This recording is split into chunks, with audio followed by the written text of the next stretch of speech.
I'm still with Robert Bates, the Director for the Centre of Migration Control. Yeah, just quickly, Robert, let's get old crazy Ed into the mix.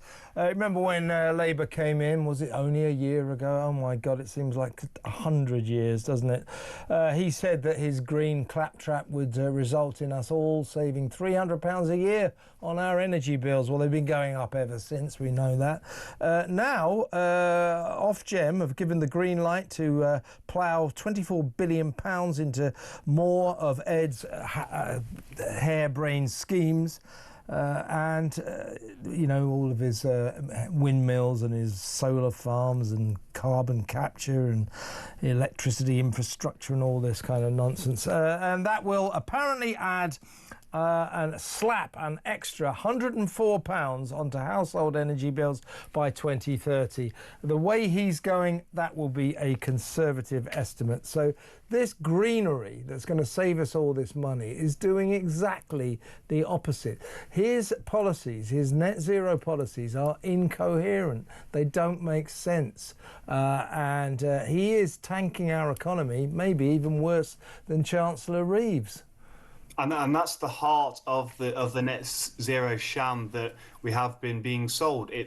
These vague promises of things eventually working themselves out and the British public suddenly finding themselves in the land of milk and honey and overwhelmed with prosperity as a result of net zero. It doesn't work like that. You know, they're relying on these potential technological advancements that aren't here yet, but they have a hunch might eventually emerge. And the reason why these bills are going to go up is because we have to, if we're going down this crazy net zero route, we have to invest and increase grid capacity. And the only reason we have to do that is because the fundamental problem and the crisis really that is caused by renewables is we can't control when the wind blows. We can't control when these surges of energy actually take place, and we have no way to then store that energy that is produced. And what you then see is these moments when the grid is overwhelmed with more production than it can actually cope with. And we're told that, you know, eventually producing this more enlarged grid will save us money compared to not enlarging it. But really the actual situation to avoid those costs at all would be to actually recognise that,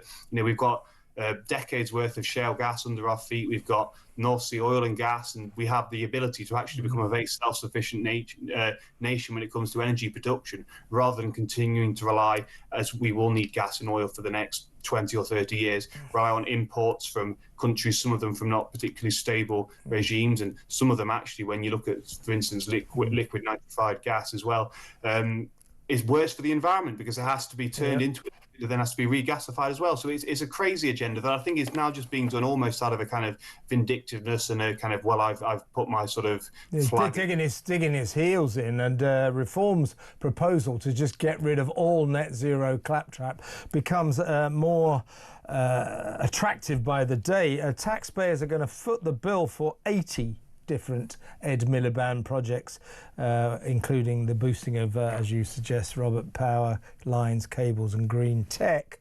But this is against the backdrop of his epic hypocrisy. In November, he will take a delegation of British delegates, probably about 400, maybe 500 Brits will fly all the way to Brazil to attend the climate change conference, COP30. At COP30, they've destroyed miles and miles of the rainforest in order to build a special road, so all the delegates, as they come in on their private jets, can get into their gas-guzzling, chauffeur-driven limos and be driven to the conference centre. So all of that is going to cause untold damage to the environment. And so hypocritical is Ed Miliband that he just sent a civil servant ahead on a scouting party to scope out the local hotels so that they can have a nice place to stay there. This is what infuriates people. Ed Miliband is the essence of what's wrong with these green warriors, these virtue-signalling green halo polishers. It's basically, do as I say, not as I do. I think the government is heading for big trouble on net zero, just as it already is on the economy and the migrant crisis. Robert, fantastic to talk to you. Thank you so much. That's Robert Bates, Director for the Centre of Migration Control.